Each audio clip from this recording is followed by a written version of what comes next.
Vous qui pensez que commencer par rentrer par la petite porte, c'est vous dégrader, c'est faux. Dieu peut dire qu'on commence petit et on grandit.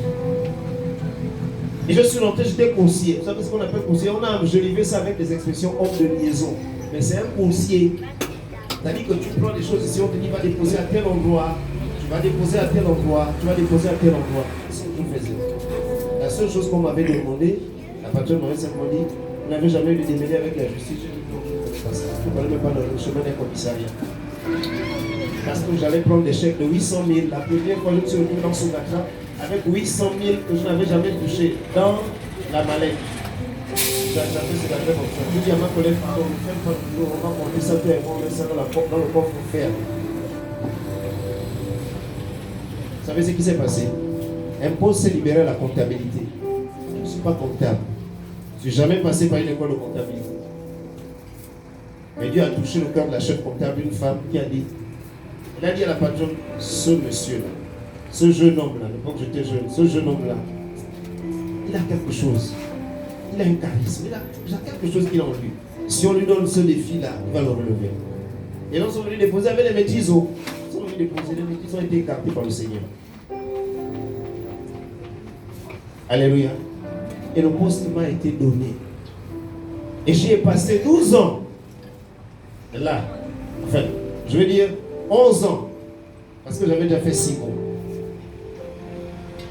Toi qui te négliges, ne te néglige pas.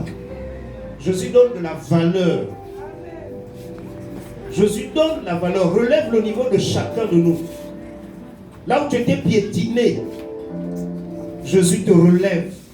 Et ce matin, le message, c'est un message d'encouragement. Toi qui as longtemps pleuré, ne pleure plus.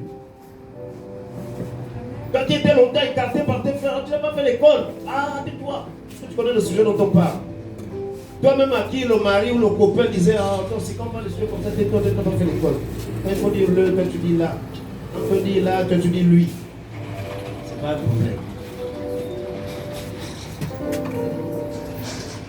Le Seigneur vient te relever en te disant que tu es devenu pierre angulaire parce que lui-même, c'est la pierre angulaire, mais en entrant en toi, il a fait de toi pierre vivante. Comme il a fait de toi pierre vivante, ça veut dire qu'il prend le temps de te polir. Les épreuves auxquelles tu es soumis ce matin ou tu es soumis depuis un certain temps sont des épreuves pour te polir, pour te façonner, pour te donner une identité, pour te travailler. Surtout travailler ton intérieur. De telle sorte que lorsqu'on te verra, même si autrefois on disait que la fille a été vilaine, parce que quand Dieu travaille quelqu'un, quand il expose la personne, tu deviens vase d'honneur. Utile à son œuvre.